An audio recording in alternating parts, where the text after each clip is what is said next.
Happy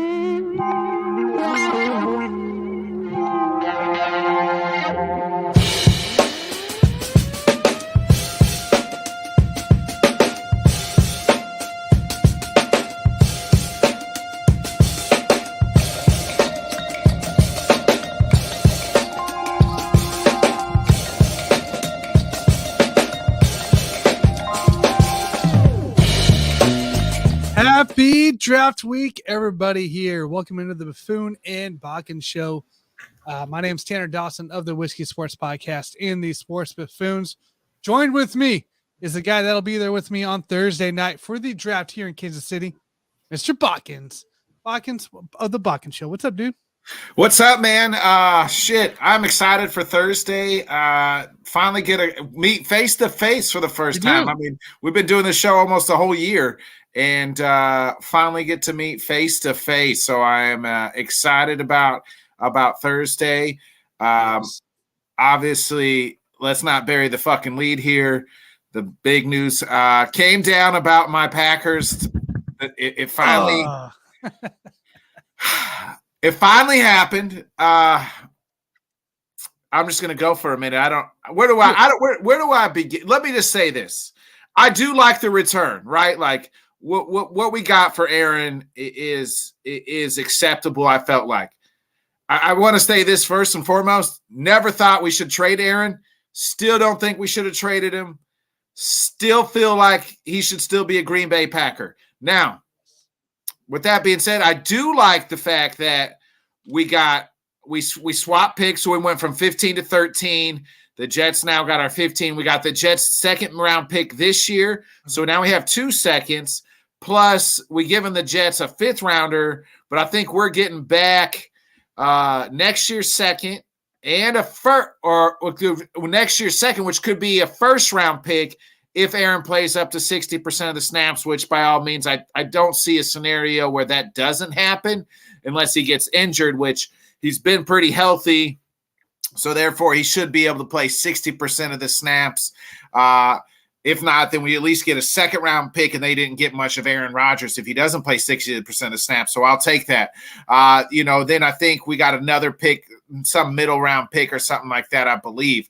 Overall, I mean, I guess, we, like Kale Carr just said, we just got to hope the front office doesn't fuck up the picks yet again. And that's exactly right. Like, picks don't mean shit. I mean, really, they got to pan out. And we haven't done a great job of developing guys and having those picks pan out. And here we are hoping Guti can get it right. Well, and I want to fire back at all Packers freaking Twitter who are raving about some of this stuff that has happened. First and foremost, I saw somebody said, I'm glad it's done. I wanted Aaron gone 2 years ago. Are you fucking serious? Want to not be a contender 2 years ago? Exactly. Are you serious? Like, you can't be serious that you wanted him gone 2 years ago. I've seen people say, oh, well, because somebody posted, hey, let's get Jordan Love a receiver and a tight end. I posted a gif of Aaron Rodgers, said, let's get this guy a wide receiver and a tight end. And somebody decided to come back at me and said, why? So he can't develop with them? He doesn't show up to OTAs? I'm sorry, he's 40 fucking years old. He doesn't have to show up to OTAs. Most players his stature and his age don't show up to OTAs. How many receivers has he developed himself that were nothing coming out of the draft? Exactly. They've never once drafted a first-round wide receiver for him. Never once went out and got him a guy. Never once. We could have had T. Higgins. If we didn't trade up to get Jordan Love, we could have just stayed pat and drafted T. Higgins. Could you imagine Devontae Adams, T. Higgins on a team together? Insane. Yeah.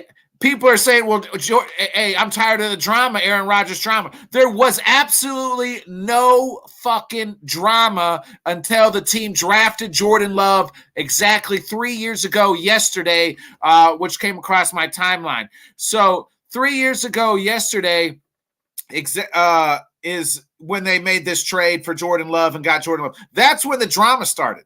I'm sorry, your boss, you worked for a company for 15 fucking years. Imagine your boss just comes in and says, hey, we got your replacement. Doesn't tell you what's going to happen, who it is, or, hey, we're thinking about replacing you.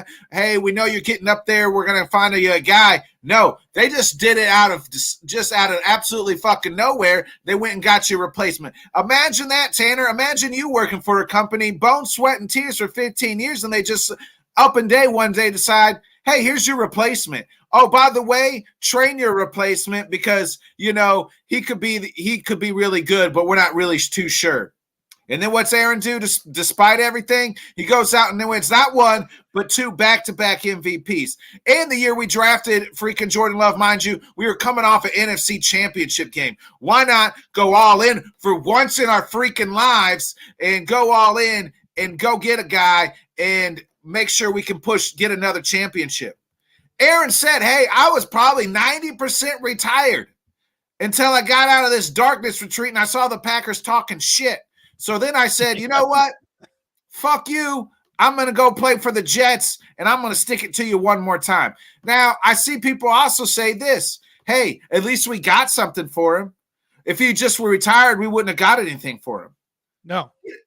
I mean, that part is true, but don't you want your franchise quarterback do right by the guy?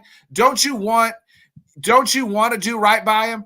Don't you want to be the organization that does right by the guys who've done you right? That's like the Chiefs fans 10 years from now saying, you know what? We traded Patty Mahomes. At least we got something for him. Yeah, no, like it's definitely a key process because at least with Alex Smith for the Chiefs, right? Patrick Mahomes comes in. Alex Smith knew his days were numbered after that happened, right? But he also, the franchise and the management were also more respectable about Alex and then got him that major deal with Washington. Well, Alex Smith wasn't the franchise cornerstone for the last 15 years for the Chiefs either. Yeah. You know what I mean? Alex Smith owed just as much to the Chiefs as the Chiefs owed to Alex Smith because they helped resurrect his career. They helped resurrect the Chiefs, himself and exactly. They resurrected each other. Aaron Rodgers has been the cornerstone of our franchise for 15 years. 15 years, and they just let him walk out the door like that. They just say, hey, here's your replacement. And people are hyping up Jordan Love, and then they try to come at me and say, hey, you know what? I bet you said the same thing about when we got rid of Brett Favre. Actually, Brett Favre had been teasing retirement 3 years prior to when we took Aaron Rodgers. Second of all, you know what you heard when Brett Favre left and Aaron Rodgers was coming in? What did everybody in that locker room tell you? Don't worry, we got a guy. This guy that's about to replace this guy, hey, we're good. He might be better, even better. What do you hear, Jordan Love? What does Matt LaFleur come out and say about Jordan Love? What does he say? Does he say, hey, don't worry, you guys, we got a guy? No, what's he say? He says, see it develop. Hey, we got to lower expectations. Lower expectations. We're the Green Bay Packers. We've been to umpteen NFC championship games. We've won 4 Super Bowls, 2 in my lifetime, and been to 3 in my lifetime. That's 30 years. Like, our expectations is playoffs. We're not the freaking Detroit Lions here. We're not the freaking, the New York Jets. We're not these middling teams. We're always atop of the team, and you want us to lower our expectation? Get out of here. Get out of here. We're supposed to, so now we're just supposed to hope and pray, and then we're supposed to hope and pray that Gutekunst gets these picks right. Is he going to draft a wide receiver? I don't know. Maybe he does. Front office thing. But why? Why? If you weren't going to do it for Aaron, why are you going to do it for Jordan Love? For the feud of Aaron. That's just, all it would be. Just one last suck it sign to Aaron. Yeah, that'd be the only reason I see it. Like, it doesn't make any sense. Like, I don't understand some of this Aaron Rodgers hate in this Packers and people pumping this, loving this trade or loving the fact that Aaron's gone. I don't get it. Like, do you guys not watch on the field? Are you not watching some of these interviews? Like, are you just blindly just believing this franchise and the boss is that be no matter what? Right. Yeah. It's definitely rough there. By the way, I got two things for you, Nick. So I'll confirm the trade here. Jets get Rodgers, the pick number 15, a 2023 fifth round pick as well, number 170. Packers get the number 13 pick, a 2023 second round pick, number 42, a sixth round pick, 207, and a conditional 2024 second round pick that becomes a first if he plays 65%. So that's the official Rodgers trade. And then I was looking that up because I was curious of some of the players that were around Jordan Love's pick back in 2020. You know, your next five on the board that went. Jordan Brooks, linebacker, went to Seattle. Patrick Queen, Baltimore. Isaiah Wilson, tackle, Tennessee. Noah, I ain't gonna try it. Cornerback, they never did anything. Jeff Gladney and Clyde Edwards-Helaire. These next three in the second round to start the second round was T. Higgins, Michael Pittman Jr., and DeAndre Swift. All players that were reachable. Yeah, I mean, we didn't need DeAndre Swift at the time, but you tell me we couldn't have used Michael Pittman Jr. or we couldn't have used T. Higgins? Yeah. Like and we traded up to get Jordan Love. Or even a Patrick Queen would have been great. Yeah, Patrick Quinn, exactly. He's a stud. So let's we got some comments from your rant here. Kale Carr, what's up, Kale? Appreciate you. We just got to hope the front office doesn't fuck it up the Pixie yet again. Oh man, it's gonna be rough. Jeff Janis came to mind. Scott says, "What's up? What's up, Scott?" Alex Smith brought Casey out of the garbage. He did. Him and Andy came in at the same time. It made sense, right? It helped a bunch there. Dan said he has no more champagne left, and he's going to send you a thank you gift, which will be one of the empty bottles of champagne. That's to Nick. Oh, we know who it's to. There's no love for Jordan Love. There isn't. And Jordan Love has handled this the right way. And I'm not hating on that kid. It's not his fault. I hope the best for him. Moody, Michigan. But I blame Goody. Goody has got these picks that he's about to pick in this draft have got to be the absolute best picks. They have got to hit. It's true. It's true on that. And wasn't Goody part of the whole couldn't get Devontae Adams re-signed? So that was they were going to bring Devontae back, and Devontae just still said no. Okay, so they were going to pay him whatever he really got in Vegas. Essentially, they were just going to give him that money. They were going to pay him actually more than what they were going to pay. We're going to pay Vegas. He was going to make more in Green Bay. Oh, okay. And then he still said no. I didn't want to deal with that front office. Probably is what it was. He wanted to go to Vegas. Right. So he wanted to play with Derek Carr. And now he's not playing with either Aaron or Derek. Yeah, Kale said he better pick 6 Hall of Famers. He'll look like a total idiot. And Jordan Love's got to play well. He's got to play. The pressure's going to be on this kid. Like how much of a worry was it when you heard Andy Reid say who? No, that's not much of a worry because Andy's not part of our team. He's not even part of our division. Now, would I? Yeah. Yeah, they gave him that. Yeah, and then they soured. That's exactly right. They gave him a big contract last year. I want to be the next GM of the Packers, Scott. We don't want that. Keith said, we will send you Bailey Zappi and McSorley. For Jordan Love? For Jordan Love? Oh, I'll take that deal. Go ahead. Oh, man. You feel better now that you got some ran out? I don't know. Maybe. We'll see what happens on Monday.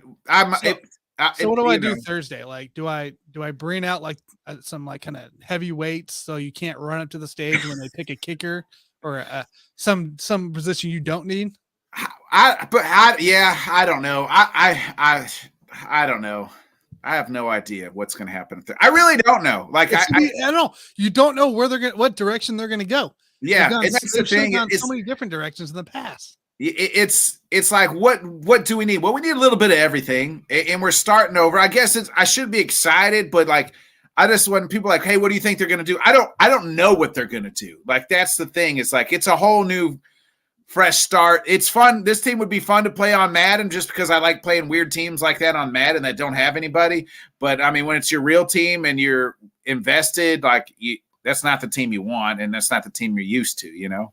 I feel you there. I mean, late 2000s. I was never using the Chiefs quarterback at the time, so I traded for, I can't even remember who the heck it was. It was some Stanford guy that came out of the draft that ended up being a free agent. So I always signed him every time. But I was like, I don't want to play with Thigpen or anybody else. So yeah. All right. And I hope Jordan does well. I mean, I really do. He's got to. The pressure's going to be on him. Well, that's good. I'm glad you and Keith are able to get out of the nursing home, Scott. They let him stay up past curfew tonight.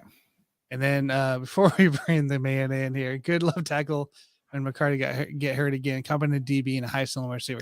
But we've drafted like 8 DBs the last 3 years. And it's still not helping. Yeah. I do think a left tackle would help. Bakhtiari, offensive line. Bakhtiari's on the back. He even said he's on the back, 18, maybe the back 9. I mean, what was his issue? It was legs, right? ACL, tore his ACL like 2 years ago, and he's just never been right since. Just hasn't got right. Yeah. Yeah. I specify competent. Yeah. Well, I mean, but it's the same GMs that are drafting him. Yeah. 2 nights in a row, Scott. Getting it out. All right. Let's bring him in here because we got stuff to talk with him about here. There's lots going on in this guy's world. But say with me, the Stanley Cup Finals. Correct. The Stanley Cup. That's all I've said on Twitter. Everything else going on. Jim, I have learned from you. Jim Behringer, everybody. I have learned, and I said Stanley Cup Playoffs. I even made the whole short on it to make sure everybody knows that it's the Stanley Cup Playoffs. That's right. It's the Stanley Cup Playoffs. You know, this NHL playoffs crap. That's right. It's over. It's the Stanley Cup Playoffs. And boys, sorry I'm a little late watching my Devils play. Evening up that series. Still very critical of this team, but they get it done. This is going 6. Not a lot of people thought it was going 5. And New Jersey is back in it, and it's tied at 2-2. Jim, I noticed that this morning they were talking like road teams. There's like 17-11 here in what is going on? What is it like? Home ice just don't matter. Like, why are road teams just absolutely crushing it? Well, they're 18-11 right now. The stat was before the Devils won, and they'll probably be 18-12 if Tampa holds on to their lead. But look, road cooking. I don't know. We saw the second night of the playoffs, and this weekend, road teams went undefeated, and 3 of those games went to overtime, and all 3 road teams won. So it's ridiculous. Like, Colorado's a great team on the road. Seattle's a great team on the road. Winnipeg, Devils are second best road team in the league this year. It's something weird. You get out of your element. You're away from your friends. You're away from your family. You're with your teammates. You're in the hotel. You just lock everything down. And, it's just weird that these home ice just doesn't matter in the NHL anymore.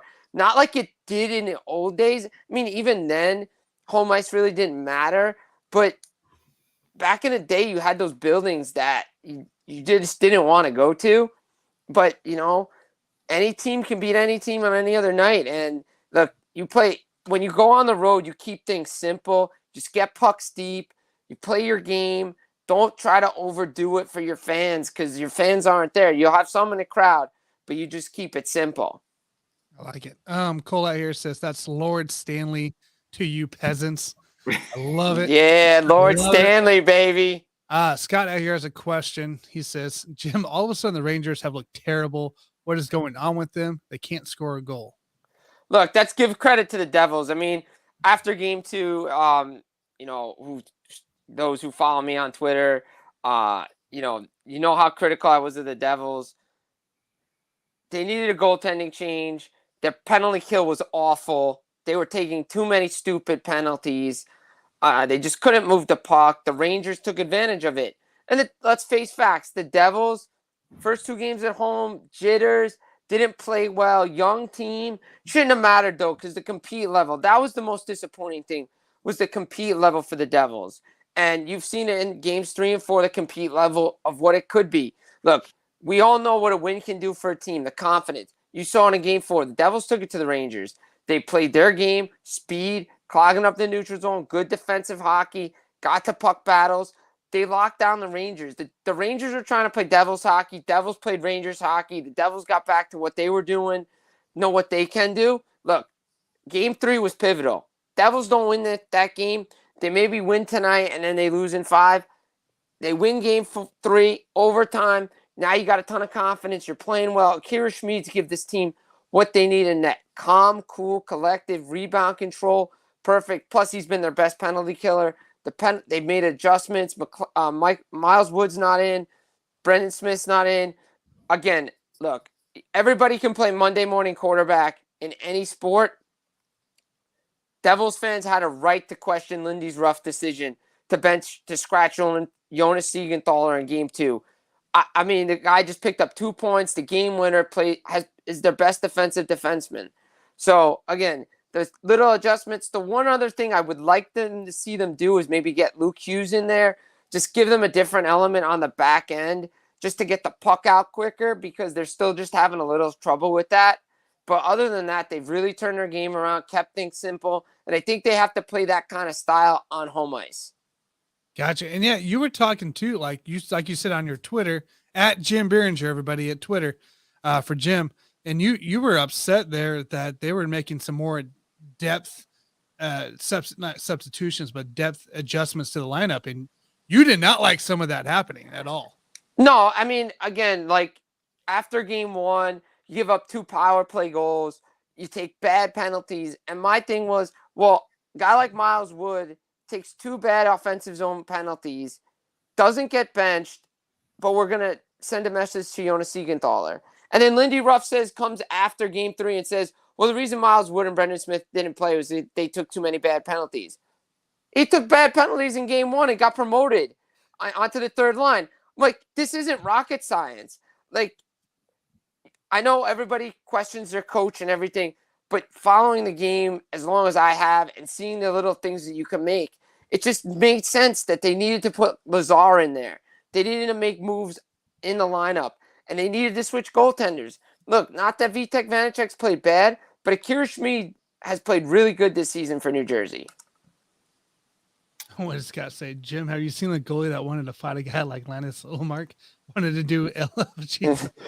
Oh, man. Dude, Ullmark was crazy. Uh-huh. Yo, Matthew Tkachuk got in there. I think he gave him a little bump, and Ullmark was having none of it.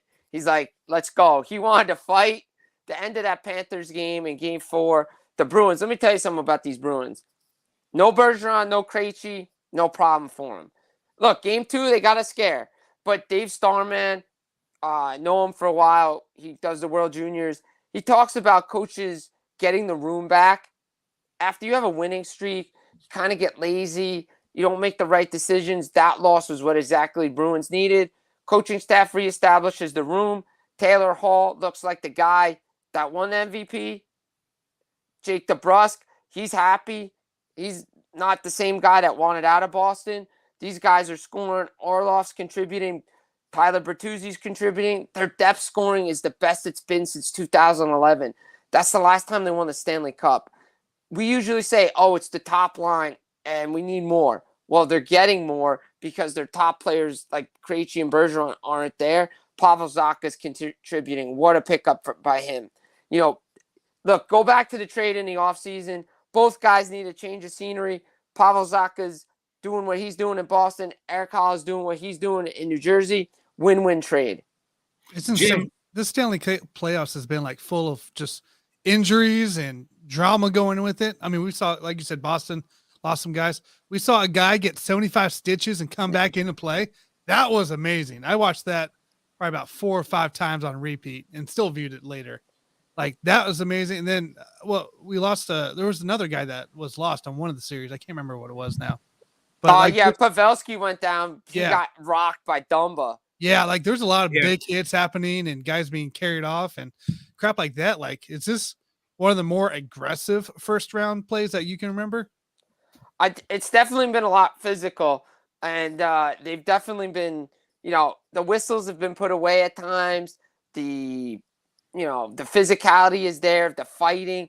Guys are sending messages. I think the Devils sent a message in Game 2. Boston sent a message in Game 2 when they were down. The Leafs has done that. Like, teams are sending messages because it's the playoffs. It's physical. It's a different game. The 82-game regular season is played differently than in the playoffs. Once the playoffs come, the ice gets smaller. The rink doesn't get smaller. Like, the size of the rink doesn't get smaller. But the ice that you need to find is small. You got to get there, in, out, avoid hits. You got to have to take a hit to make a play. This is what playoff hockey is all about.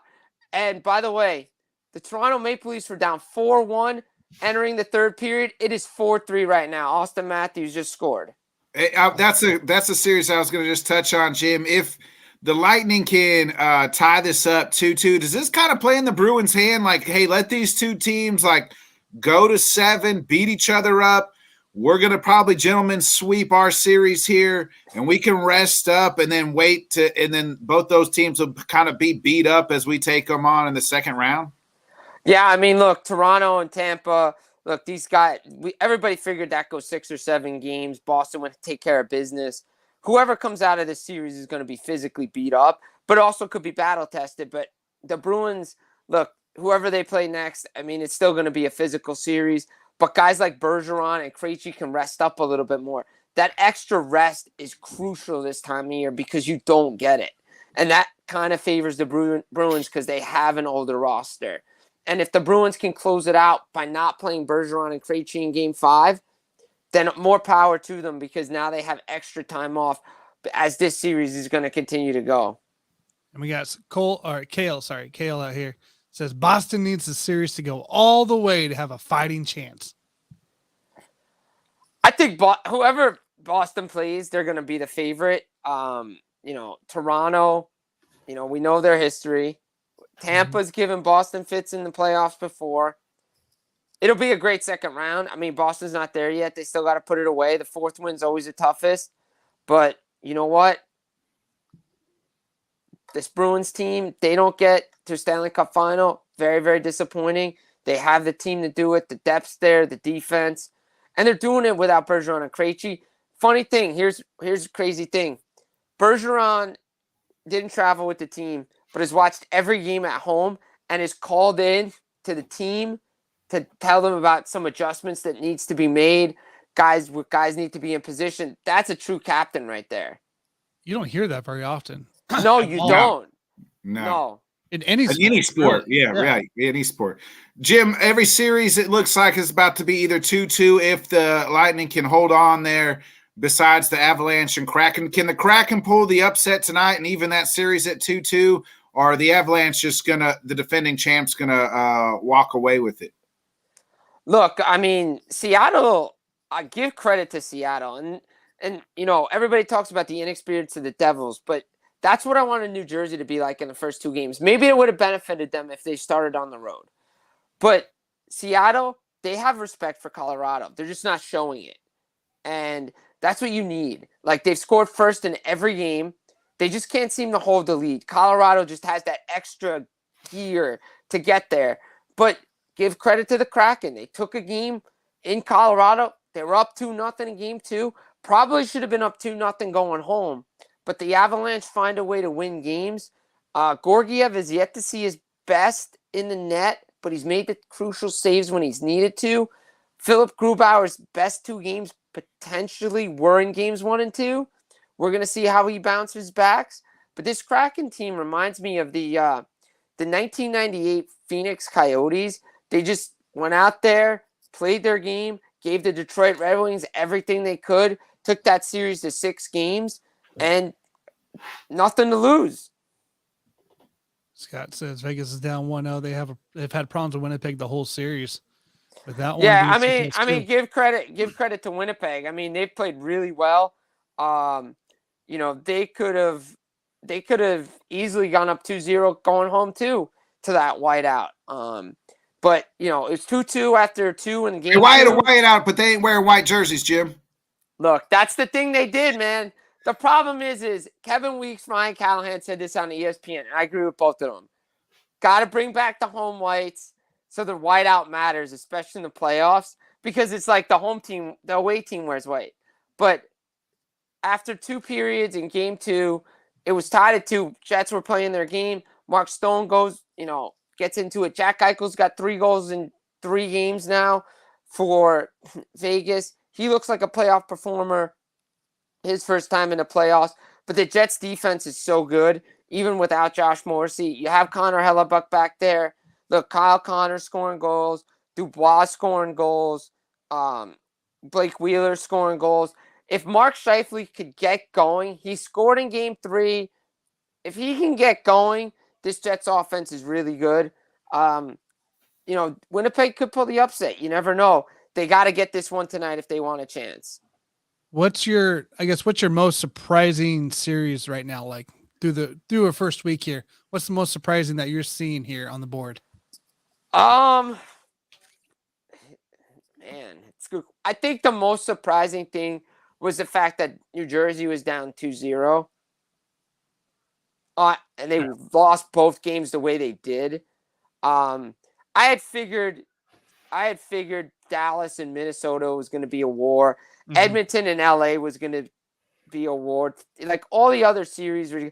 I think besides that, the 2 Metro ones, because I thought the Islanders had more compete in them. They're down 3-1. But again, I've said this on this show. I've said this other places.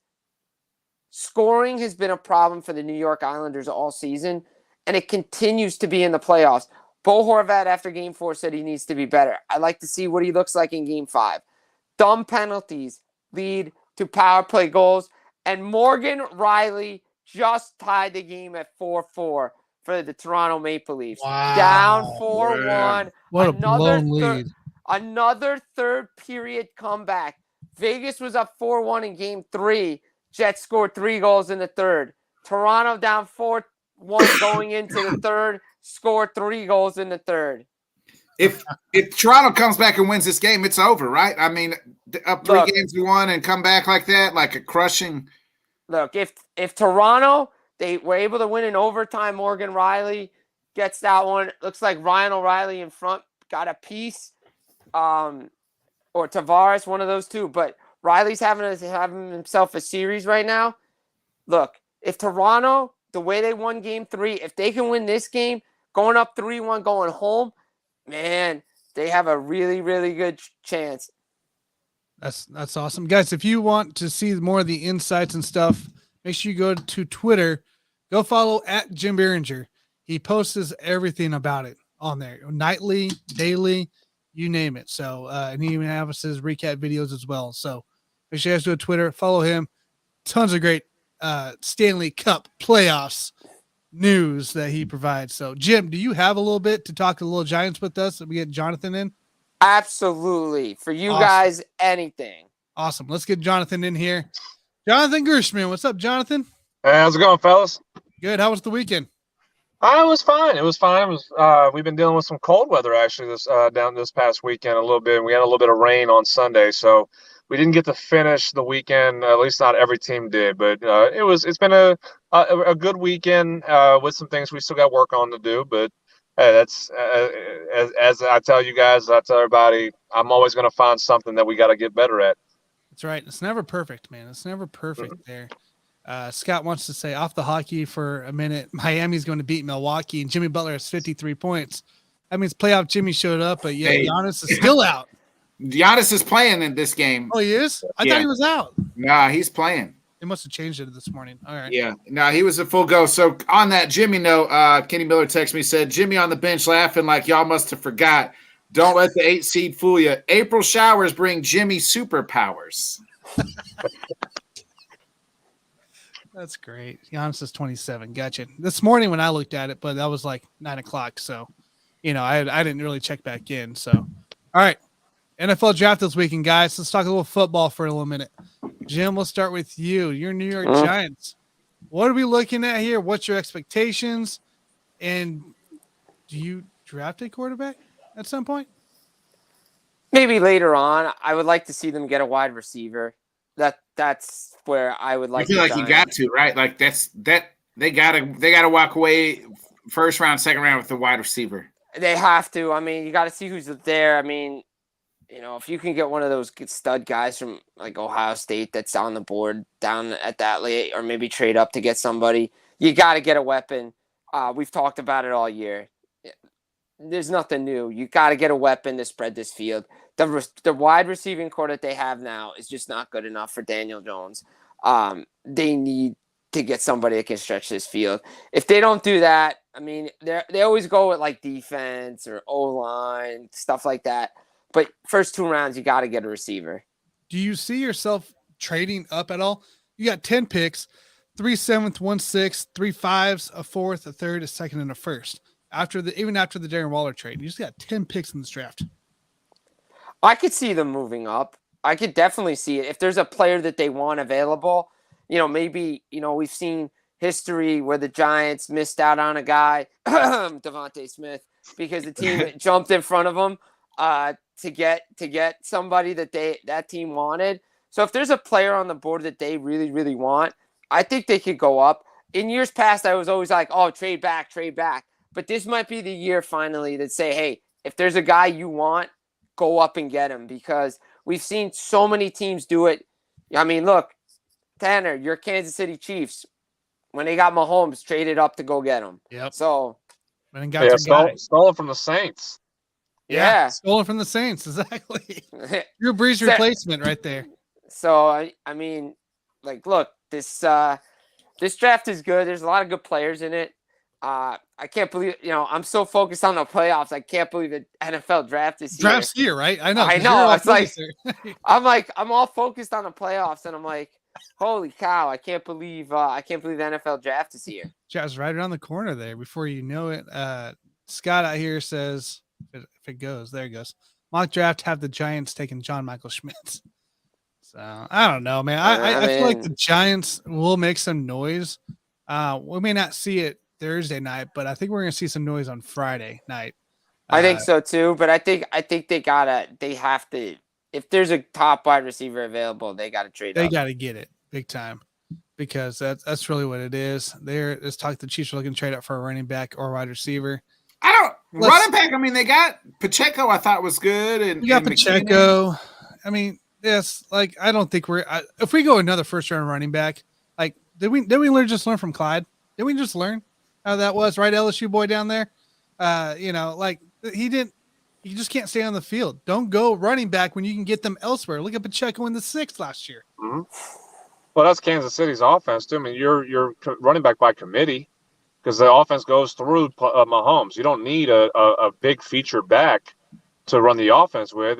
You need guys you can just kind of create mismatches with. That's why y'all did get Clyde, because he's a mismatch when he's on the field. Pacheco is a different back that can pound the ball in the second half and kill the clock a little bit. So yeah, it doesn't make any sense for the Chiefs to get a first round running back. If you get get you another one, if needing another running back, get you one in the 3rd or 4th round. It's a deep running back class. That's the thing about it. So I think this running back class is underrated, because you have some good mid round backs that you can get in round 3 or 4. Oh, I agree with that. 100. Pacheco was great for them, the kid from Rutgers. I mean, he was awesome this year. So glad for him. And like you said, Jonathan, it's a deep running back class. Probably one of the deepest it's been in a long time. And as they always say, you get the running backs later on.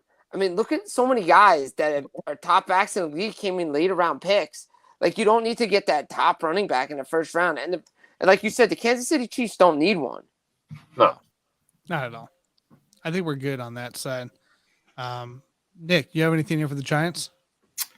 No, I was just kind of catching up on that. Jimmy Butler, it finished with 56 points, and the Heat take a 3-1 series lead. That's insane there in Milwaukee. And he's on the court saying, "This is my shit." Jimmy is that dog. I mean, I tell people all the time, he is my absolute favorite player in the NBA. That guy's insane. I love him though. I love his attitude there. So let's swing to the other NFC team here. Let's talk New Orleans Saints.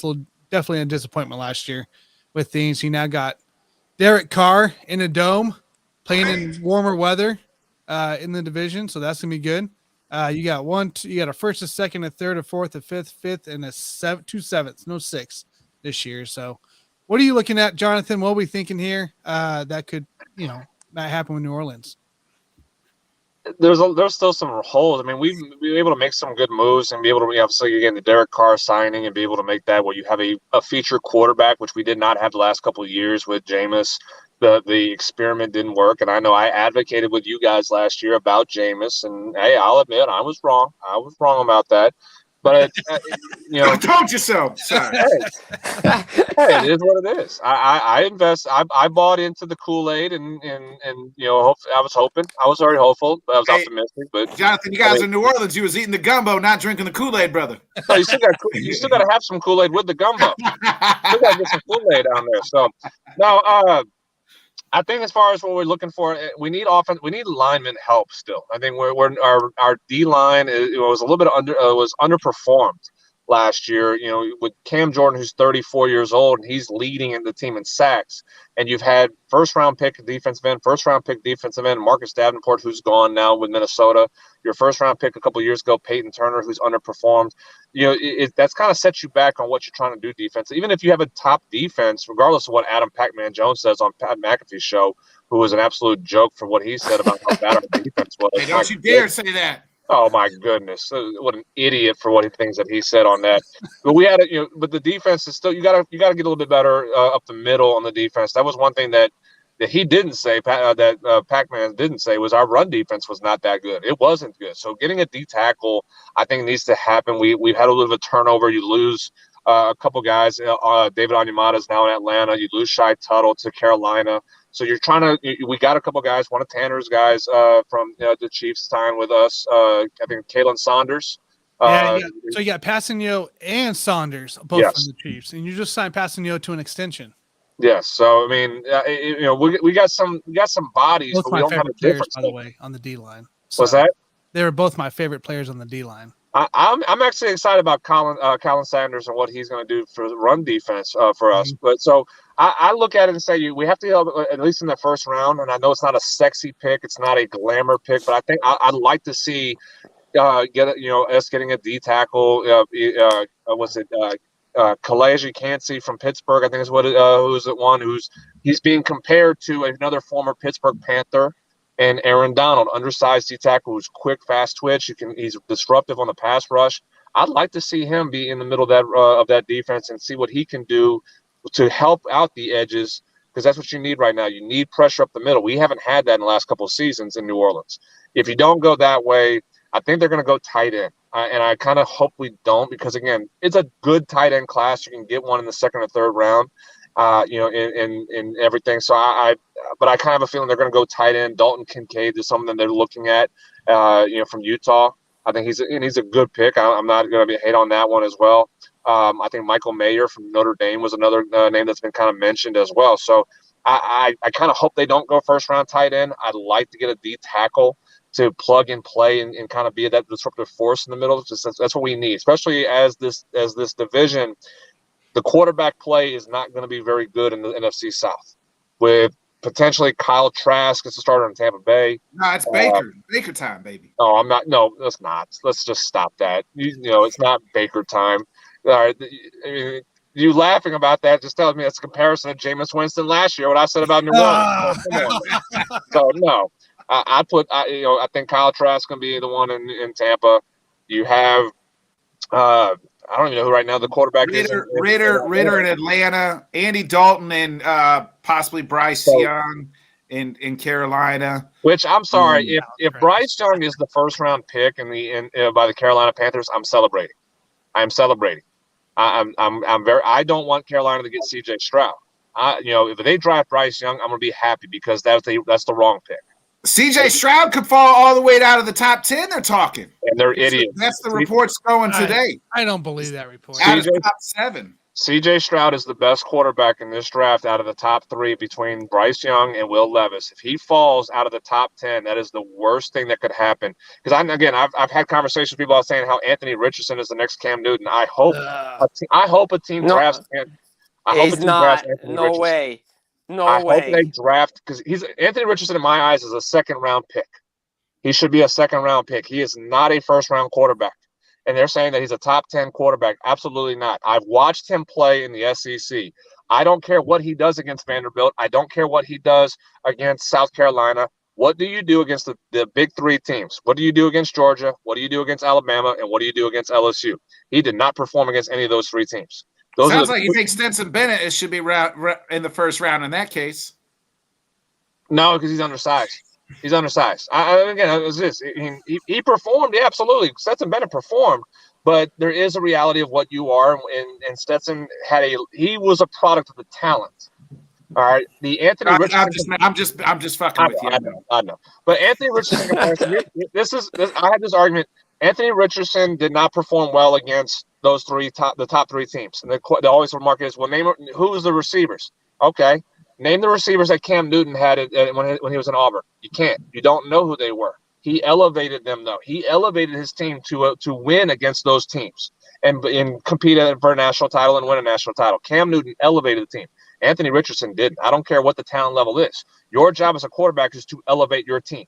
And Anthony Richardson didn't do that for the year that he played this year, no matter what the coaching, no matter what the talent was. He's a second-round pick. For some reason, they are so enamored about his size and speed and the combine and what he did. No. I don't see it. I hope a team – again, I hope the NFC South. I hope a team in the NFC South drafts Anthony Richardson. I'll be celebrating that one. But Bryce Young – I think Seattle, I think that's where he's going. Perfect. He gets to sit behind Geno for a year or two and gets to work on things. It don't matter. He's not a good quarterback. He'll take him 4 or 5 years to finally figure it out, I think. I just don't see why everybody's so enamored by him. If you turn on the tape of his games, he's not good. No, I 100% agree with Jonathan on this. He is not good. I watched a lot of his games this year. Not impressed. I think he's a second-round quarterback at most. I don't know why. Yo, everybody loves guys in shorts and T-shirts. Do it with the pads on. Like, I mean, these combine numbers don't mean nothing. I mean, for wide receivers, your speed, your 40-yard dash, all right, fine. That matters. But he's not that good. Richardson's not that good. Bryce Young, yeah, he's the top-rated quarterback going in.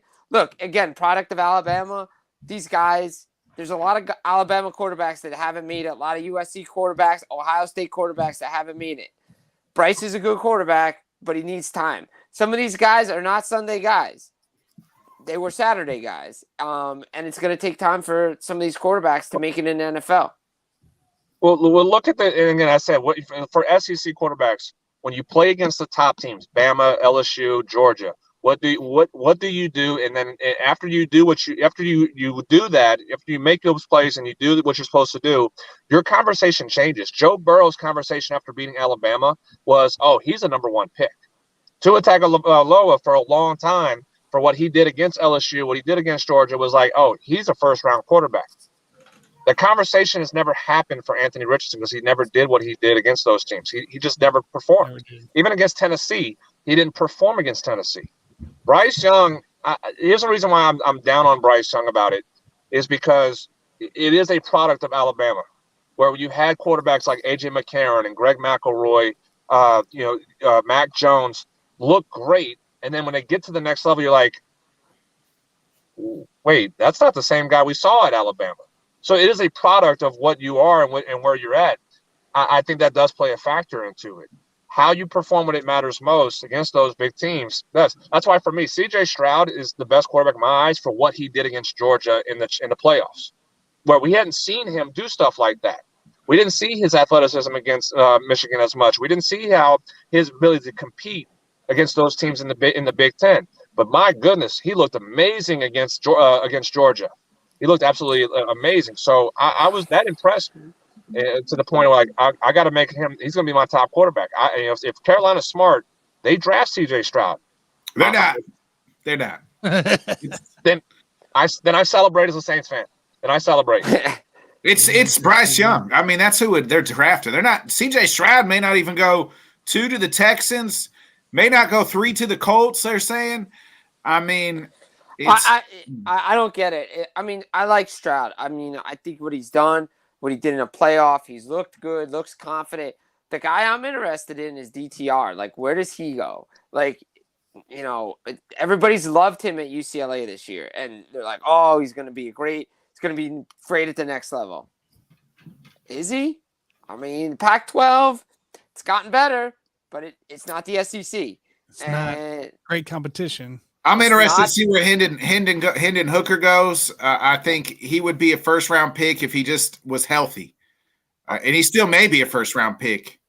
I don't think he will be just because he's 25. He's 25 years old.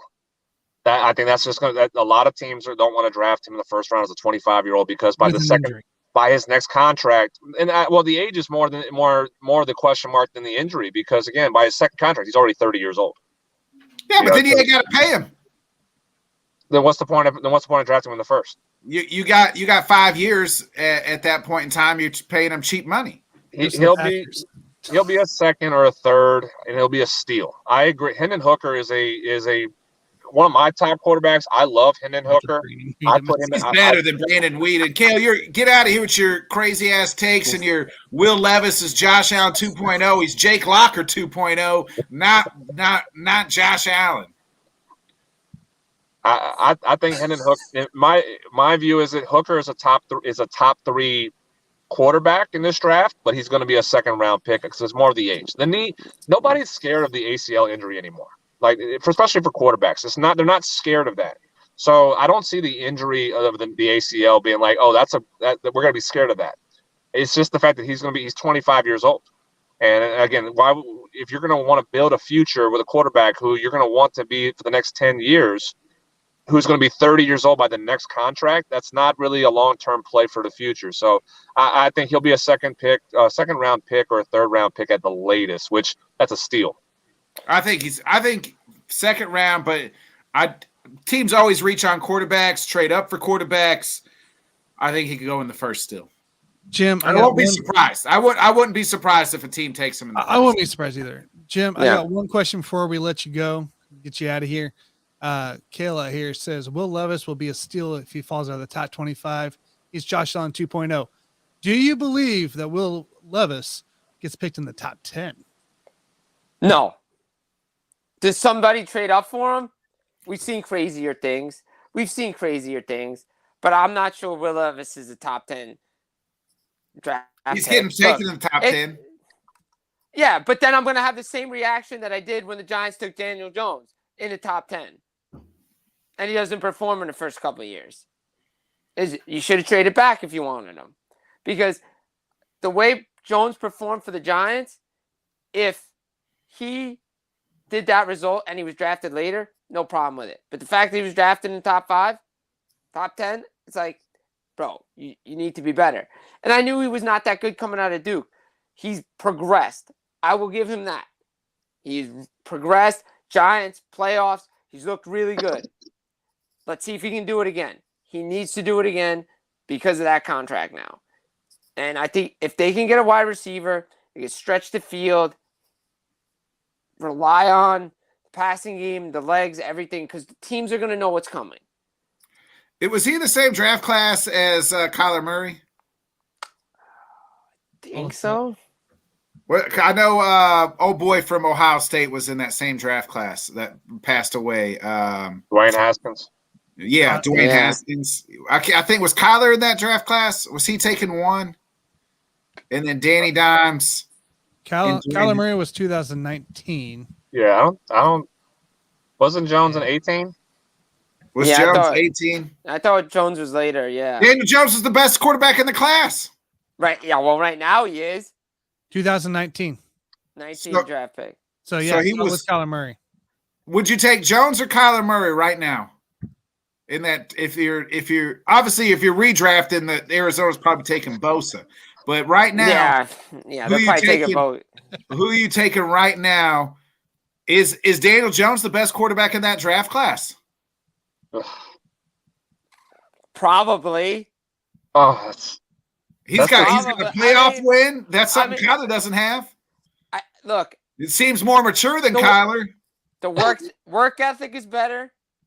The maturity is better. What he said is better. Kyler's skills are way better than Daniel Jones's skills. But, like you said, he's got a playoff win. He's progressing.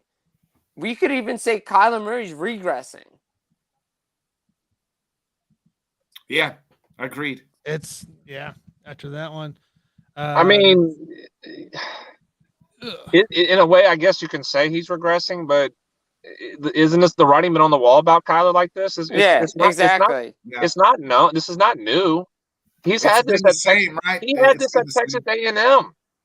He had this at Texas A&M. This whole bravado about him because he was living in Dallas Fort Worth out here where he went to high school in North Dallas. I thought he went to Oklahoma. He went to Yeah. A&M first and transferred to Oklahoma. Okay. But he made his name at Oklahoma. Yeah, But he was I forgot he was A&M first. He was at A&M first and then transferred when Kingsbury left A&M to go to Tech. That's when he transferred to go to OU. But the whole bravado of Kyler Murray was this even at Allen High School here in Dallas was like, he was super talented, amazing athlete. But there was a lot of questions as far as what the work ethic was going to be. He was just better of an athlete than everybody in high school. That's why they won 4 straight state titles out here in Dallas. He was a hell of an athlete at Texas A&M, but he just never got the opportunity. That's why. And then, like I said, when Kingsbury left to go to Tech, he went to OU, and he was just uber talented there. But the work ethic was always the maturity, and the work ethic was the biggest issue. It's always been this. It was not, and it's not going to change until he decides to realize, oh, maybe my career has to be on the line at this point. The problem is the Cardinals already made the investment in him. So his career is not on the line anytime soon. So it's not going to change. I mean, look, with the Kyler thing, I think if all that stuff didn't come out about his contract and what the Cardinals were requiring to do, if they kind of kept that in-house, I don't think it would have been blown up as much. I do agree that, though, having those incentives in there and having that stuff in his contract about studying more and everything definitely needed to be in there because he, like Jonathan said, he had this bravado coming out of A&M, like he was the next Johnny Manziel, and had this attitude like he's living in Manziel's shadow and being the next guy. And he needs to work on his game. And you can clearly see it because teams get to him now and they understand, this running quarterback style and who he is. And yeah, you can make a name for yourself 1 year, but you need to adjust to what the defense is going to bring next year. You always are looking to improve. So if I was like when who was it? When Griffin came in, right? I'm like, oh yeah, everybody's like, oh yeah, he's MVP, all this stuff. I was saying he better be adjusting and watching the tape to what the defense is going to bring his way because he's not going to be a secret anymore. Well, what didn't help too is Kyler was a first-round pick in baseball by the Oakland A's as well. So yeah, it just absolutely, like he is the hell of an athlete, the best athlete, the whole thing. Which again, I'll say this as well, and I just actually got done talking to one of my coaches on the baseball team out here in Alpha. Kyler shouldn't have been a first-round pick in baseball, but it was just it's the Oakland A's. They wanted, that fanfare. We're going to draft Kyler Murray, but they weren't going to actually sign him. They knew he was going to go play in the NFL. But you make him the first round pick, and that is like, hey, yeah, I'm the best athlete. I'm the first round pick in MLB. I'm a first round pick in the NFL. So here's the thing too, and is that everybody in the NFL is a great athlete. Like that's the thing. It's like you can be a great athlete, and that'll win you 4 state championships in Texas, like right, or that could win you a Heisman at Oklahoma if you're a great athlete. But guess what? On the NFL, all of them are great. All of them are great athletes. So eventually, you got to beat them here because eventually they're going to be the same athletically. That's true there. By the way, the best quarterback in that 2019 class, drafted in the 6th round, Gardner Minshew, the mustache. We move real quick here. Cale Carr, I only want to point out one thing. Name the last Ohio State pick that wasn't a total bust at QB. The last one taken, Justin Fields. I'll say Fields, and I don't think Troy Smith was a total bust. No, he wasn't. I mean, he's a serviceable who played in Ohio State at one point before Texas. You could consider him. Troy Smith was a serviceable quarterback, a backup. Yeah, that's what I'm saying. Play your role. Yeah. Yeah. What do you got? I mean, Justin Fields isn't a bust to me. I like Justin Fields a lot, really. I mean, I think you go down a list in the last 15 years. I mean, you had Troy Smith again, who was a career backup quarterback. Cardale Jones was a bust. Terrell Pryor turned right receiver. Yeah, Pryor, turned receiver. JT Barrett was a backup for the rest of his career. Braxton Miller was he converted he turned wide receiver. He was a receiver. Yeah. I mean, you don't have a good track history as far as Ohio State quarterbacks either. Oh, I didn't know that. Troy retired as a receiver as well. So they all converted. Yeah, not a good track record there. Not a good track record recently for USC guys either. Like all these like high powered like run and gun offenses that, don't play that pro style anymore. They come in and it's like, oh boy, here we go. And they either are receivers or they go to a different position. Now let's see what these Alabama quarterbacks are doing. They got a nice track record right now. So not really, they don't have a great. They're not great. Like they don't have great. Like Mac is. You look at year 2 of Mac Jones. Like the Patriots are talking about moving off of him. But that's the system too. The system is not designed for Mac Jones either. Tua can't stay healthy, and before those, Greg McElroy, where's he at? AJ McCarron's up here in St. Louis playing for the XFL. Greg McElroy's one of the best ESPN college football analysts right now. AJ McCarron is the MVP of the XFL. He set a record. We still didn't make the playoffs. The Battlehawks didn't. All right, guys. We're going to let Jim go. Jim Behringer, everybody. Go follow him on Twitter at Jim Behringer. Check it out. I'm sure you're going to have some kind of draft content now that you know it's a couple days away. Yeah, I'll have some draft content. I know I'm going to try to jump on with the draft show on Thursday. It might be tough because the Devils play that night. But playoffs are crazy. I remember earlier I said that Seattle scored the goals in the first 3 games, make it 4. The Kraken have scored the opening goal in all 4 games of that series. So it's crazy to think that that's what's going on there. We're in overtime, Tampa and Toronto. I can't wait, man. Go check it out. But guys, thanks for having me on. As always, Jonathan, always a pleasure to talk with you guys. And enjoy the Stanley Cup playoffs. See you, Jim. Appreciate you. See you next week, buddy. Yep. Jim Behringer, everybody.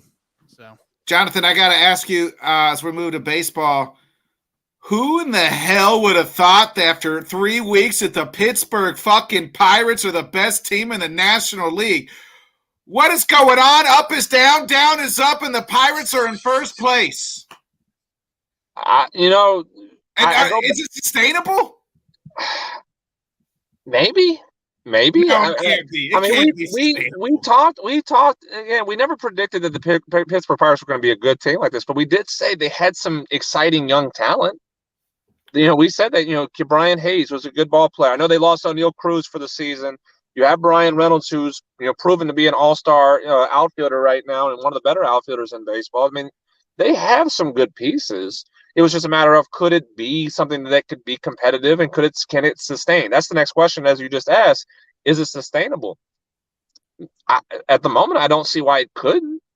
I mean, they're an exciting team. They're exciting, and right now the division, as you said, the division's kind of backwards right now. St. Louis has not been looking good still, and they're in the bottom. They're only better than the Cincinnati Reds by only a couple of games. So maybe this might be the year of the Pirates. Who would have thought? Not me, but I mean, I'm kind of excited. What do you think? I haven't looked on Vegas, Tanner. What were the odds? I mean, I think when we were going through the divisions, it was like it's still plus 15,000, plus 1,000 something, plus 15,000 is the current odds for Pittsburgh to win the championship. So, what's this to win the division? I would like to know that. I'm going to put $100 on Pirates right now just to win the division. Let me look. I'll look it up while you guys keep going here. I mean, they have been. I mean, they're what? They got 17 wins. I mean, I don't think it's sustainable. Like they're pitching. Like I don't even know who the hell they have. But are they the new Tampa Bay Rays? Maybe. I don't know. I wouldn't go that far. I wouldn't go that far with it. I think this has just become an exciting group. They're the young prospects that they've invested in. Brian Hayes being one. They made a big investment on last year. Paying off. Maybe this is the way that you win a little bit. Maybe this is finally your way to keep. Says they didn't trade Brian Reynolds this offseason to Atlanta. They say, hey, we're convince them, hey, we're not going to be a bad team this year. Maybe they're geniuses right now. I don't know. I like it. because we want Major League Baseball is a league of parity. We see different teams get that opportunity. We see Tampa Bay, one of the lowest payrolls every year, can be competitive. So we have Baltimore out of nowhere last year be competitive. Seattle kind of making themselves a run. We see Arizona right now being competitive. So it's MLB is always a league of parity where you have teams that kind of sneak out of nowhere. This might be the year we see Pittsburgh be that team this year. So hold on real quick here. Scott said plus 900 for the Pirates. I will. I'll laugh at the pain. I'm sorry, man. This just cracks me up. So, all right. So it opened as division winner at plus 15,000. The best odds right now are now 1,600. 900 on BetMGM is where Scott saw it. To make the playoffs, plus 500. Currently, it opened at plus 15 or 1,500 on that one. And now the World Series winner is plus 25,000 is the best odds, opened at 12,500. So I'd go put $100 on division winner. I wouldn't. Yeah, I wouldn't mind it at all right now, because you can get looking here, you can get plus 1,300 on DraftKings, plus 1,100 on FanDuel. You're plus 12 or 16. Oh, those are off world. So your Caesars is plus 12 as well. So really, your best bets are going to be plus 1,200, which is still not a bad one to take. It's not bad at all. No. The way they're looking right now, for sure. And like I said, the division's still not. Is not all that good. As you're competing right now with the Brewers. I know the Cubs are kind of up and down. We did pretty good until this weekend. We placed the Dodgers. We were, Cody Bellinger looks like a MVP. Patrick Wisdom's up there in the top 5 in the league in home runs, and Nico Horner's leading the league in hits. We got like 3 MVPs, baby. They're the April Rays. Football talk, Bo out there. The division it's up for grabs. I know it's still early. It's still April, but again, because we all said the Cardinals were going to be the team that just runs away with this. I'm losing faith more and more in the Cardinals right now that we could be a 3-team race. That it could be the Brewers, Cubs, and Pirates. Because the Brewers just came off of a 10. I need it. Cubs. I need you, baby. Yeah, I need you. The Cubs. The Cubs. Yeah, just gotta continue winning. The Brewers are now struggling back at home now after a 10-game West Coast trip where they won 2 out of 3 series, which was huge to come away that way with especially the injuries they had. Nick, you needed some good news anyway after the day, right? Exactly. That's what I said. I need the Cubs. I need you, baby. I need you. I need a good summer. I need a good summer. But the Cardinals, you can't count the Cardinals out. I mean, me and Jonathan talked about you can't count them out until the last game of the year. They could be 6 back going into September, and they somehow win the damn division. This is where I'm kind of arguing against that now. Uh-oh. I don't trust Oli Marmol. I don't trust his job, his ability to do the job. Like we've seen in the past of managers of the Cardinals, the history that we had, I don't trust him to actually get the guys going in the right direction right now. I think the Cardinals are going to probably and again, I might be just flip-flopping at the moment. I could flip-flop again by the halfway point. They look like a 500 team. They look like a team that's going to finish just right at 500. I don't trust Marmol to do the job. And as we said, I told you guys, I've done with a show with Alan and Scott and Carubia. It's a matter of when, not if, Marmol's fired. It's a matter. I think they're almost to the point where they're just tuning him out. You haven't flipped the switch yet with the MVPs that you have in Arenado and Goldschmidt, with the pitching you have with that team, and you still can't make a little bit of a run or at least kind of close the gap and remind all the teams that we're still the St. Louis Cardinals. This division still belongs to us and it's everybody else. I don't know. I agree that they are the Cardinals. It's the history that they are. I just don't trust Oli Marmol to be the one to do the job to get it flipped around and get it figured out. I want to see where they're at come All-Star break. That's all I want to see. Come All-Star break, how far back are they? And then I'll make another judgment in the play. That's all I want to see. It's come All-Star break. Well, I'm going to make another judgment then, because that's usually when they pick up anyways. So let's see where the gaps are. And I think that'd be our next big judge of the Cardinals this year. Jonathan, what do you put the percentage chance that Shohei Ohtani finishes this year as a Angel? I don't see him getting traded this year. I know a lot of talk right now is the potential to be traded. I'd say 85% as the low point right now that he stays in Anaheim. I don't see them pissing off the fan base to that level to trade Shohei Ohtani.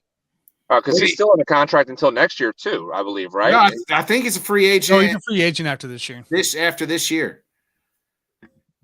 The only way they'll be competitive.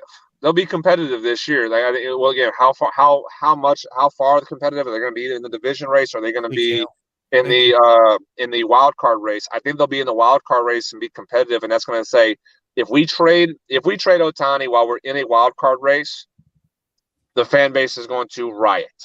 I just don't see them being able to make that move if they're in there. Now, if they're 10 to 15 games out of the wild card race, then I think they're going to have no choice. They'll have just to say at that point in time because he's probably gone, right? Oh, at that point he is gone. So you had and they've in the reports are about that. If you're not winning, he's out. So you have to get something for him. Again, what's the haul do you get for Shohei Ohtani? That's the bigger question. And as a team, and if I'm a team, even if you're the Dodgers or the Cubs, you're the not Cubs, Mariners or Mets or Yankees, Red Sox, he's going to be a free agent. Why trade?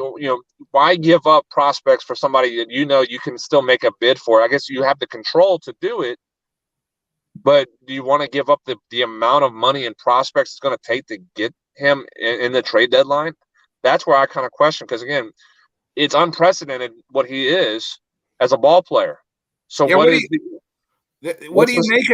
kind of package do you do? Because we know what a package for like an ace would be, right? Or like a Juan Soto type, but what kind of packages? What do you do? Here's my 15 best prospects and take them.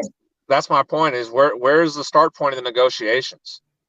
I don't think anybody knows. I don't think anybody was really going to have an idea what the start point is. You're going to have to obviously look at, say, 1 through 5 of your top prospects. What team is going to want to do that? I don't see it. I don't see a team making a decision to say, look, especially if you're a team that's already competitive and you don't have to face Shohei at the deadline or face him in the postseason anyway, because none of those teams are going to really make that trade. Why do I want to trade my prospects when he's going to be on the open market? I already have the money to say I'll offer $400 million. It's just making sure that we have the selling point for him to come in and come to, which he wants to win. So that leaves you with the teams of Mets, Yankees, Dodgers, and if the Mariners are the team that we say that they're going to compete with the Astros in the West, and they challenge the Astros. Let's just say devil's advocate here. Mariners win the AL West. With the history of Ichiro being as a Mariner Hall of Famer, the legend in Seattle, don't you feel good about potentially making a play at Shohei Ohtani because of Ichiro? I don't, because they're not going to pay him. Yeah, that's what I was going to say too. They've never been that team that pays that kind of money. Like, what big free agent have they ever signed like that? Not necessarily a free agent, but they did make the move to get Luis Castillo, and then they paid him. Yeah, but they won't pay Ohtani $400 million. We're talking about a team that once had King Griffey Jr., Alex Rodriguez, Randy Johnson, and all them, and they never paid any of those guys. Different era. I mean, I agree with you on that. I agree. Let me say, I agree. And you had the best player at the time of King Griffey Jr. I agree with you to that point, but I think this is a different era and a player that is just astronomical in today's game. To really energize your fan base and make you to where you can possibly pass the Astros even more. I think you make the play. Maybe just make a competitive offer. It doesn't have to be the best offer. Make a competitive offer, because we've seen Shohei absolutely respects Ichiro. He loves Ichiro, and the respect he has in Japanese culture and baseball. Ichiro is the guy to Shohei Ohtani. You don't think Ichiro can make a play to Ohtani saying, hey, Seattle is where you want to go because of how they treated me? and how they're going to treat you, it's enticing. Is it the best offer? Probably not, but it's enticing to think about because of the history that he has with Ichiro. Here's a good one, Jonathan. It's been reported, Scott. I've read that the Cubs could. It's possible with the Cubs. We're a big market. We have Seiya Suzuki already. The Cubs have spent money in the past on players, and we're kind of in a midst of a rebuild. Plus, we can win now, possibly. So, what would that do? And if I've been told, and I've read several articles that we're a dark horse for Shohei. That would be intriguing. That would be intriguing. And it would be the same conversation you can have against the Mariners. Saying that they haven't had the history of winning that much. They were competitive last year. They're competitive this year. Cubs haven't won recently. They're trying to be competitive right now in the middle of a quote unquote rebuild. So does that entice Ohtani to say, okay, if I'm the final piece for these two teams, let's say Mariners and Cubs, who are very similar right now, if I'm the final piece, does that make us contenders too for a World Series? Or do I go and play for the Mets or the Yankees or the Dodgers, who have been there right now, who have been in the playoffs, who have been able to compete for a World Series? That's where the conversation is going to be lying the most. Is what does he value? Winning culture over the last few years, or a team that he's the final piece to make them the winning piece of their culture to move forward? So the Cubs fit in that conversation with the Mariners. I believe that could be an enticing opportunity because you said there's been some Japanese players that played in Chicago on the north side of the last few years. So then you have one in Suzuki right now. So it is an enticing opportunity that you can lay out for him. But it's just a matter of winning now and being part of a winning culture that's been there for years, or a team that you're going to be the final piece. Because that's been the conversation. He's the final piece of, he should be the final piece in Anaheim right now with the LA Angels, and they haven't been able to do it. Does he want to just say, I'm going to go be a final piece again for another team, or do I just want to be a piece of a winning team that's already been doing it? Yeah, that's kind of a fair point there. True that.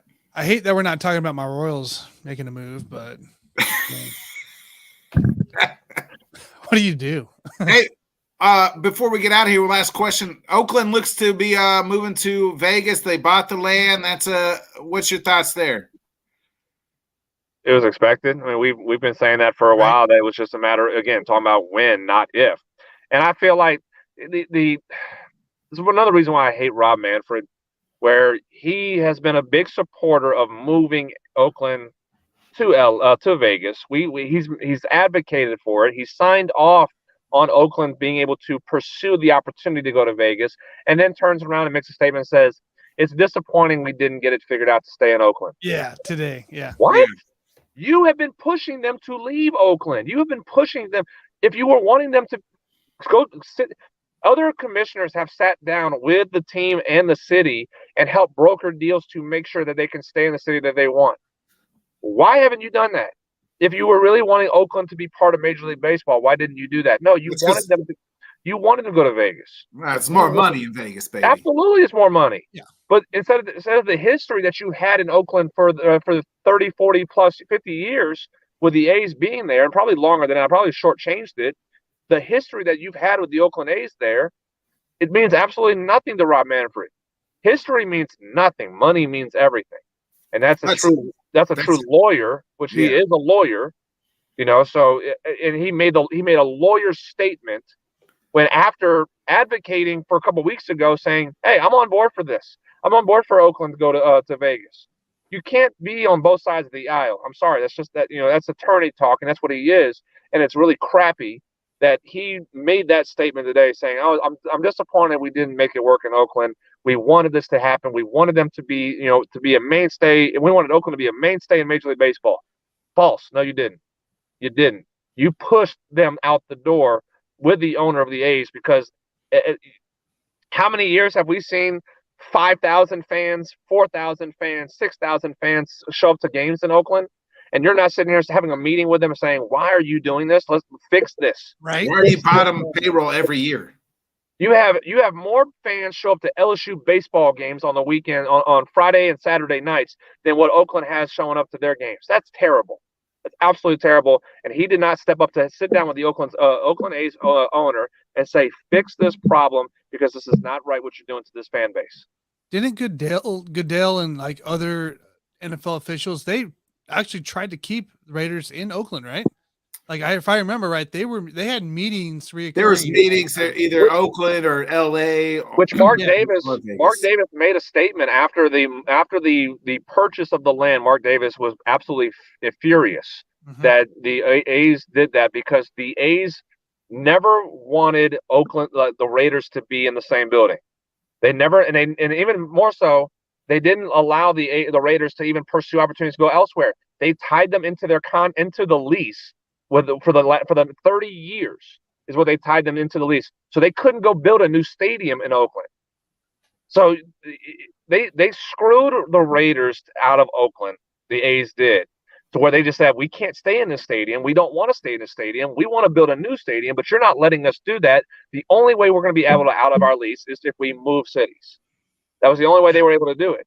And Mark Davis, because he knew – he said his legacy was his father's legacy in California, in Oakland, in being able to do what he could do in that city. That's his father's legacy, and they couldn't be able to do that because the A's owner didn't let them get out of their lease to build a new stadium, in the area, in the Bay Area. And so the only way out of their lease was if they moved out of the state to move to basically go to Vegas. So they forced the A's owner, forced the Raiders' hand, forced Davis's hand to move to Vegas. Had no choice. Wasn't also in the statement from Manfred, it's like something about the A's owner is, ready to win, ready to get a championship squad. I'm like, what's stopping you now? You've had bottom payroll for the last 10 years now, it seems like. Yeah. Since 15, 14. It's all attorney talk. It's all attorney. That's how it is. All attorney talk. Oh, he wants to build a championship team. Since when? Well, they're trying to put it on the fans and things like that. But I mean, if I'm an A's fan, I wouldn't, I'm not showing up to the ballpark and the stadium's a dump. Second, possums running everywhere. The secondly is like the product on the field's not very good. No, that's like Royal Stadium right now too. You cannot support what has been out there. You want to support the players. The fan base feels bad for the players. They do. It's not the players' fault. They were dealt a hand that they were not going to be successful on. It was the biggest comparison I made was, and I may have said this to you guys or the other show. We all seen the movie Major League, and the owner, the woman goes, "I'm going to build a team to help us move to Miami." Mm-hmm. He built Oakland. They built a team to move to Vegas. Yep. We're gonna be terrible. We're gonna have 5,000 people show up, and we have no choice but to leave Vegas because the fan base doesn't support us. But no fan base is going to show up to watch this team get outscored in their first where we're at now 20 games. They outscored 100 runs, a negative 100 run differential. The worst in history of baseball, I think. Please tell me where any fan is going to show up and be like, "Yep, I'm going to support this team. This is a winning team. I'm going to show up to support them." No, they're showing up because they want to be there for the players because it's not the players' fault. But at the same time, you can only watch bad baseball for so long.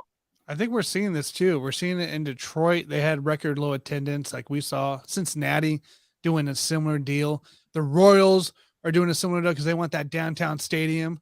They haven't put winning product on the field since 15. So, and then you have Major League Baseball sitting there saying, "Well, we need a salary cap and we want to limit these big contracts." Mm-hmm.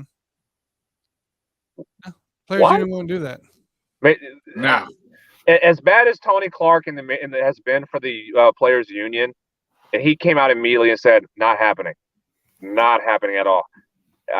He's not been the best player director for the union, but my goodness, that should have been the fastest no by any union director in Major League Baseball history. And thankfully he did say no, but because they're trying to sit there and say, "Well, we want to cut back on our money to spend and still make money because that's what that's what our TV contracts are."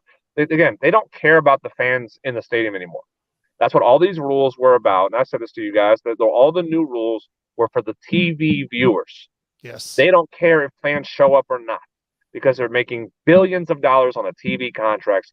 The stadium revenue is just extra money in their pockets. It is. It is. Scott says, Jonathan, do you think there will be an expansion team in Oakland at all? I don't think so. I think once it's gone, it's gone for a while. In this case, you have cities that actually that have a better opportunity to get a team. You have and there's one city that Major League Baseball. I really think that I hope they have the opportunity to put a team back in Montreal.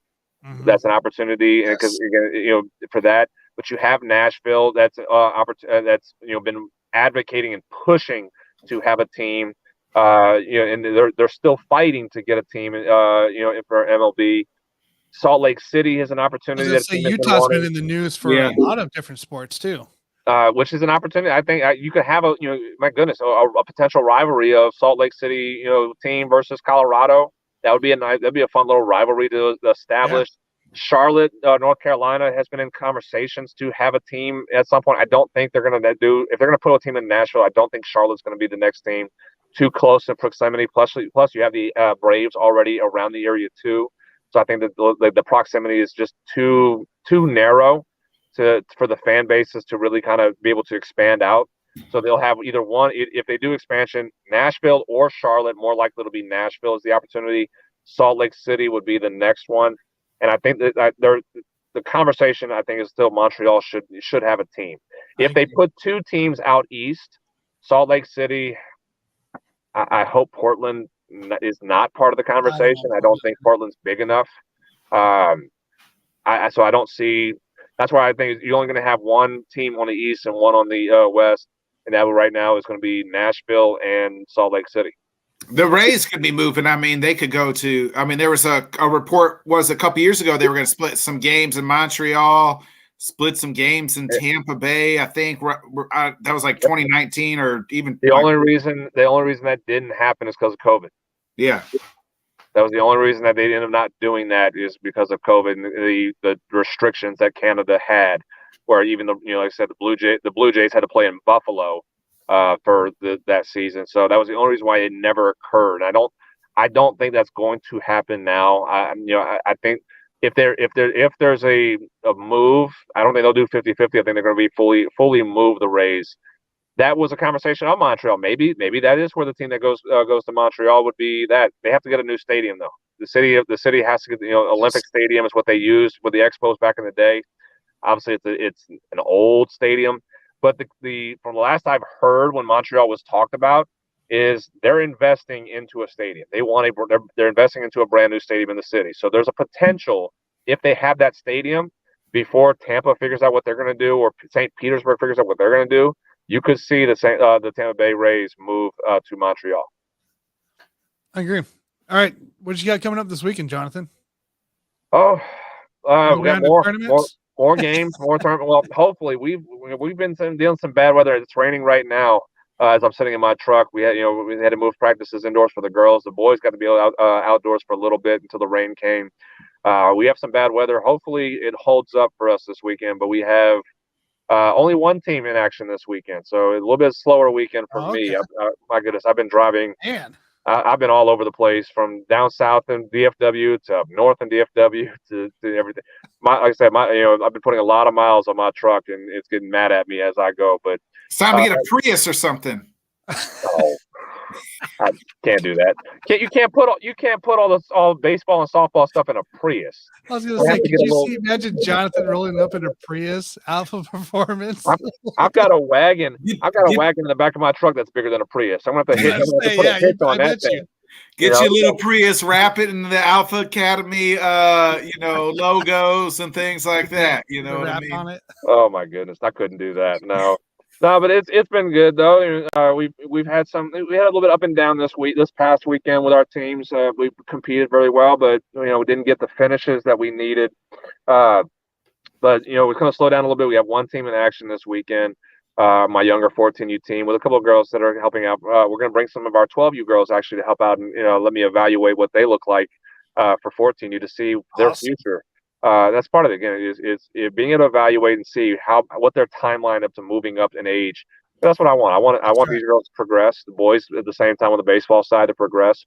Interesting, actually, I'm going to put this out there as well because I think I'll share this with the boys here. We may have a little competition between some of my girls and my boys. One of my baseball players says he can actually bat against a couple of my high school, a couple of my 14U and 16U pitchers. Good luck, So dude. Good luck, man. I looked at him. I go, no chance. So No we may film a competition this week, a little batting pitching competition with a couple of those girls. Which if that's the case, I'll be more than happy to put that on Facebook. Oh yeah, let me please know. do. I will share that because I think I've told you this before. I had to do it. We were in a men's softball tournament right after I graduated high school, and we had a softball player show up, and yeah, she was like, yeah, I'll pitch you guys in between games. So I went to the soccer nets. And I saw one ball. I put the bat down. And I walked away because I was like, I'm not even trying to touch this right now because it was like she threw a slider on me somehow, Yep. and I was like, "What? No, I'm out. I'm out." It's different. It's different. My girl who coaches with me. She pitched in high school, and we had we did that one practice where she pitched to me. I got the bat, and there was a little bit of running the mouth a little bit, and I was like, yeah, you're not beating me. And I purposely didn't. She was in no danger, but I purposely hit a ball that was going to go up the middle that literally went around her body. It started at the right of her arm and it curved her into right center. I did that on purpose just to move it, just to see what she does. And my goodness, I've never seen anybody drop scared, as fast as she did. But that was the only time she's ever pitched to me. None of the older girls have ever asked to pitch to me. I don't know if they want to do that or whatnot. I'll be more than happy to take a bat and see if I can hit them. There's a couple of girls I got a girl, my 18U, my senior, she throws 63 miles an hour from velocity wise, which that's some movement. That's some movement on it. And I got a couple of girls who are upper or mid to upper 50s with movement as well. So we got some good arms. I looked at the kid today and I just said, you're not touching. You're out. Yeah. You're not. It was actually I sent the text to the girls, to a couple of the girls, and said, hey, yeah, y'all might get have to face one of these boys and put him in his place a little bit. And I want to know if the ball rises. Does her ball rise? Or drop. There's a couple. So there's a couple of girls have a rise ball. A couple of them do have a rise ball. It's basically their fastball that just moves upwards and it just goes up. And I mean my senior, my sophomore who plays on my 18U team. She's 15, plays 18U, and she has a rise ball that actually. It's disgusting the movement that is on there and everything that goes with it. But so there's a lot of different things that you have to watch, especially someone in baseball, which I don't think he really realizes just how different seeing a ball from down low to overhead, how different that movement is, and how quickly, because again, they're pitching from 43 feet, throwing 57 to 60 miles an hour. That's upper 80s if you want to be equivalent to what baseball sees is upper 80s to almost low 90s. So he's 14, he's seeing probably 70 miles an hour right now. Talking about a 12 miles an hour difference on what he sees to what he will see with her pitching. He might be biting off a little bit more than he can chew on that one.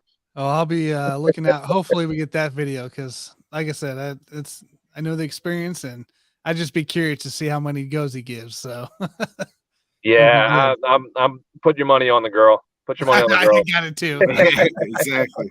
For sure. All right, Jonathan, we'll let you go. Appreciate you again hopping on here and talking football and baseball with us. So always, guys, always enjoy it. All right, man. We'll talk to you next Monday. Sounds good. Have a good one, fellas. You too, man. Thank you. Jonathan Grishman, everybody. Oh, it's great. Nick, you and I, we got the draft coming up. We're going to be out there Thursday. We're going to be recording some stuff. We'll have a show Friday morning, giving you guys a recap of the Thursday experience, Thursday results of the draft. You got anything else popping out this weekend? Wednesday, we'll do a show before I head out. Me and Johnny do the Abadkin show on Wednesday, since Thursday we'll be at the draft.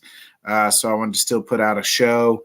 And then we'll have some guests on Sunday. I got to reach out to Dan Harris and figure out what's going on there. So we'll have a guest on Sunday.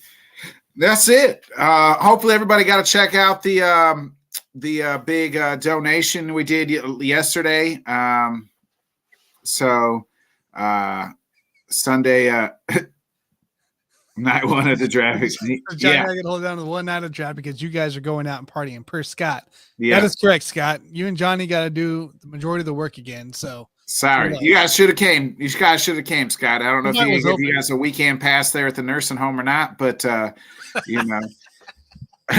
Hopefully everybody checked out the donation show we did yesterday right here on the LTS network and donated. Awesome. Dan worked really hard. I know we had some people cancel at the last minute or didn't show, but man, you got to talk to Jason Dunn. Hey, Lonnie Martz with Mike here. We were talking at the 3 o'clock Central hour, or 2 o'clock Central hour, and then Jason Dunn popped in on our collab show, and I thought he canceled on us. And when he hopped on, like you saw my reaction, I looked down. I go, Jason's on, man. I've been excited for Jason Dunn. I was a fan of his. Growing up, like I always had him on my Madden stuff. He's been one of my favorite players to ever watch of Jason Dunn. So the fact that he was even on for that little bit, be able to ask him a couple questions and just listen to him was phenomenal for me. Yeah, he had a lot of great talked about some of the great players that he played with. We asked him a lot about what he experienced, draft questions. It was good.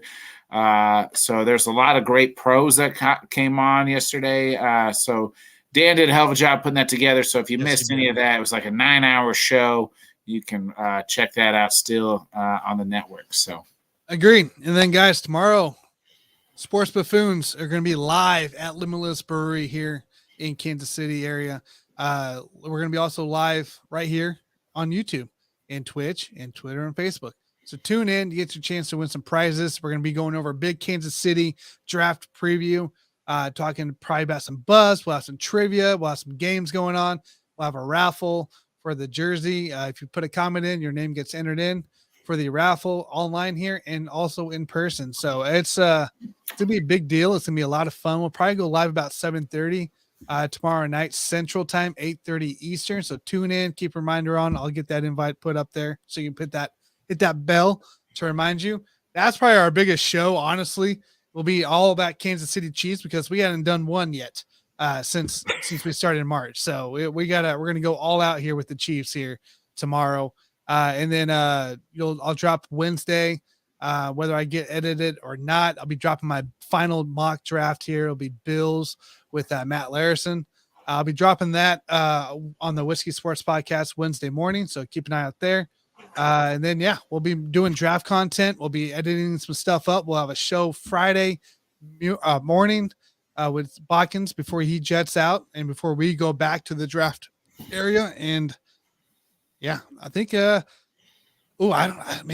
Scott might be rolling, might need some help here for In the Hoop on Saturday because we'll be at the draft as they start at 11 on Saturday. So we'll have to plan that one out, but we'll have it In the Hoop show because NBA playoffs are going on either way. So just keep an eye out, guys. Hit the bell, subscribe, go to the Bakken show, go to the Whiskey Sports Podcast, go to the Buffoons channel, and go to Let's Talk Sports.